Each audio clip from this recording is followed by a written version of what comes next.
Srimati S. Arathi, President and Chief Executive, SPS Sampathy's Sivasivani Group of Institutions, Srimati Sharada, Headmistress, SPS High School, dignitaries on the days, off the days, colleagues,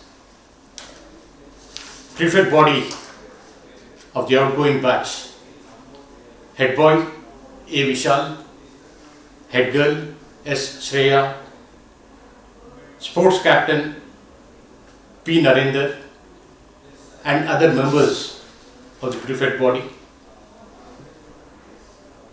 my student friends, and in particular the outgoing batch of class 10 of SPS High School. At the outset, let me express my regrets for not being able to be present here physically and address you. Due to certain other engagements, I had to travel on these dates and it was not possible for me to be simultaneously present at this function.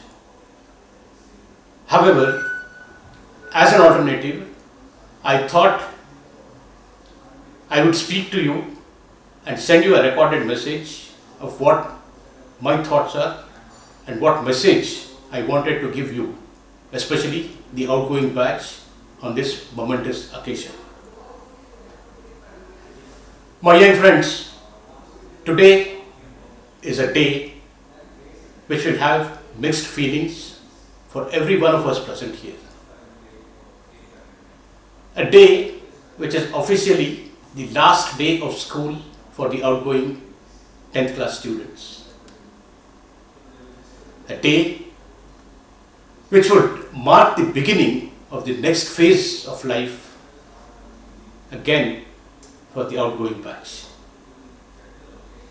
As far as we who would be left behind at the school do have a lot of memories of the times spent with you. You would always be in our hearts, you would always be in our minds, but then we would definitely miss your physical presence as you would do ours. On the threshold of stepping out of the school, there is something that I want you to keep in mind always through your lives. I have probably been repeating this at different occasions or different times, that education does not mean only learning how to read and write. I have probably told this particular batch also earlier that at Sivasivani we do not teach anyone. In fact, we help you learn what is to be understood by you, to help you make a better or faster progress in life.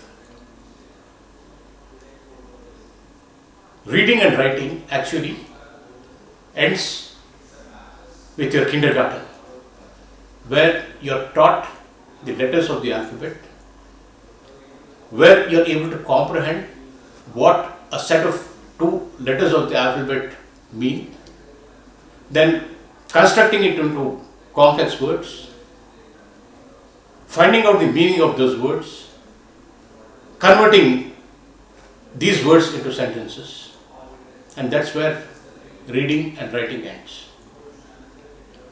What happens after that is, we help you learn what is to be learned, not just, as I said, how to read and write, but to make your life more easier and move at a faster pace. At your age, when we were students of kindergarten, we were also taught the letters of the alphabet.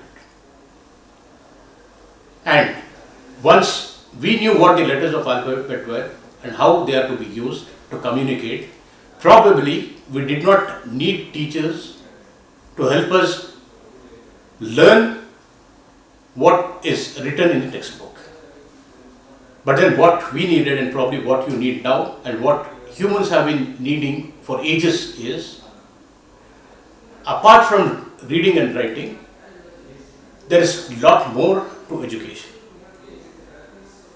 To understand what education is, I think I will now speak to you about that one dreadful word which all of us have been hearing right from our childhood, which probably each one of us hate, which would put each one of us into a depression the moment we hear the word. And that word is discipline. But when I am going to explain to you, when you understand what actually do we mean by discipline, then probably you will be able to appreciate why your parents, your teachers, your elders, all through your lives have been insisting that you become a disciplined person. Discipline is willingly doing what is supposed to be done at the right time and with your 100% consent. For instance, if we say that sleeping later than 6 o'clock in the morning is not discipline, those who want to probably sleep even after 6 o'clock, even after 7 o'clock would feel that this is something which I do not like, and yet I am forced to get up either by my parents or somebody else at 6 o'clock each morning.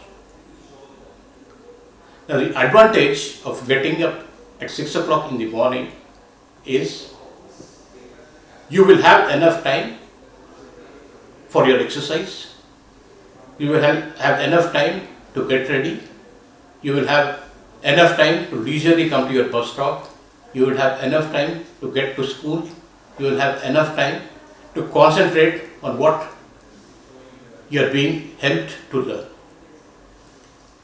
Now, instead of 6 o'clock, if you have to get up at 6:30 or if you have to get up at 7 o'clock, you miss your exercise, then your mind and body would become lethargic. And you will have to rush through everything that you have to do before you reach school.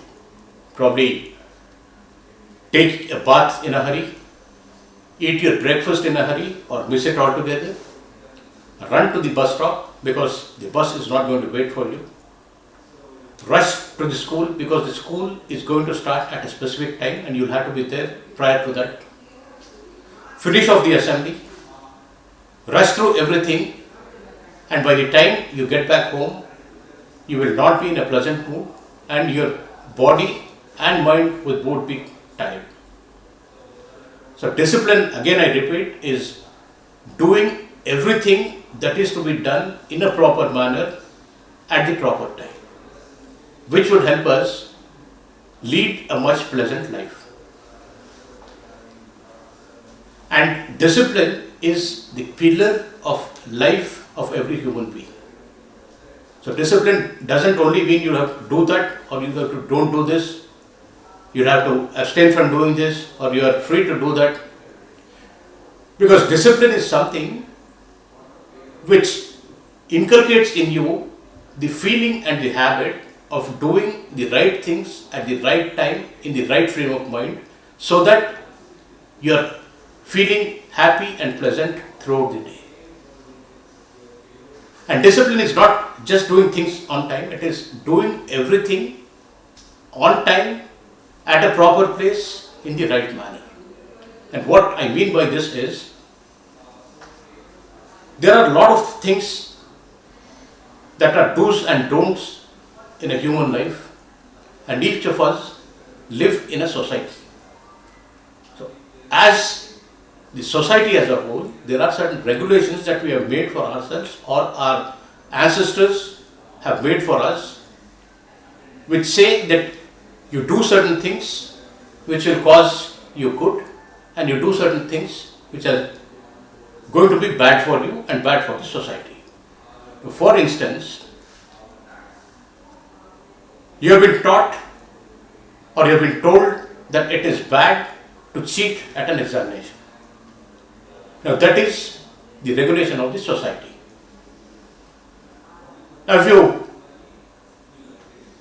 start thinking that I don't feel it is wrong to cheat at an examination, as long as I am sure that nobody else knows what I am doing. Now to an extent you are right. But then your discipline and your ethics do not mean that you can cheat or cheating is alright as long as you are not found out. Cheating is something which you should not do on your own, or you should be ashamed that if not anybody else, I know that I am not being fair. Because examinations are a system of evaluation, not just for you, but for every other student of the same class or the same school, to test what you have learned is remembered by you in the manner it has to be remembered. There are certain things, probably as we keep progressing in life, feel that we have been taught certain things or we have learned certain things which are unnecessary, which we do not use in life at all. For example, there's a word called a dozen, and we have been taught that dozen consists of a set of 12 objects. When you go to a fruit store, you can either say that I have come here to purchase 12 apples, or I have come here to purchase a dozen apples, which both mean the same. So you can probably use either of these terms to express what you want, the number that you want. If you were not taught, or if you have not learnt that dozen means 12, then you will be left with only one choice, that whenever you want 12 apples, you say I need 12 apples. If somebody says, do you need a dozen apples? You will not be able to understand what dozen means. Similarly, in all walks of life, there are certain things that we learn. For instance, again, certain formulas in mathematics, which may seem very complex now, and which we may feel may not be used at all in life, would probably help you understand certain other things in life much more easier than if you had not learned these formulas. And that, my friends, is the crux of education. It is not necessary that what you learn today, you are able to use it today, or else, that's a waste. By learning things, what you are doing is, if I learn certain things today, if not today, they are going to be of help to me somewhere in my lifespan. Somewhere where I need to explain myself more clearly. Somewhere probably I need to help the next generation understand what this means. So if I am not understanding what this means, I will probably not be able to make anybody else understand what I do not know. And that, again, my friends, is the crux of education, and this depends on discipline. So discipline is not being forced to do what you do not want to do or what you do not like to do. Discipline is, for everything, there is a certain place, certain time, certain manner in which we ought to do.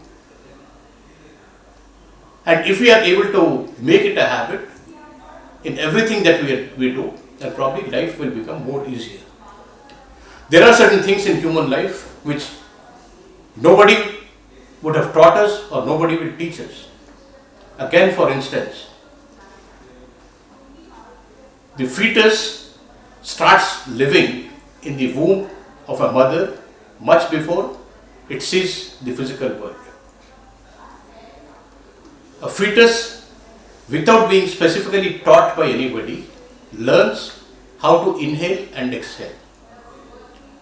Because without anybody saying, at the fetus stage itself, a human being understands that if he doesn't inhale air or exhale air continuously, then he will definitely die.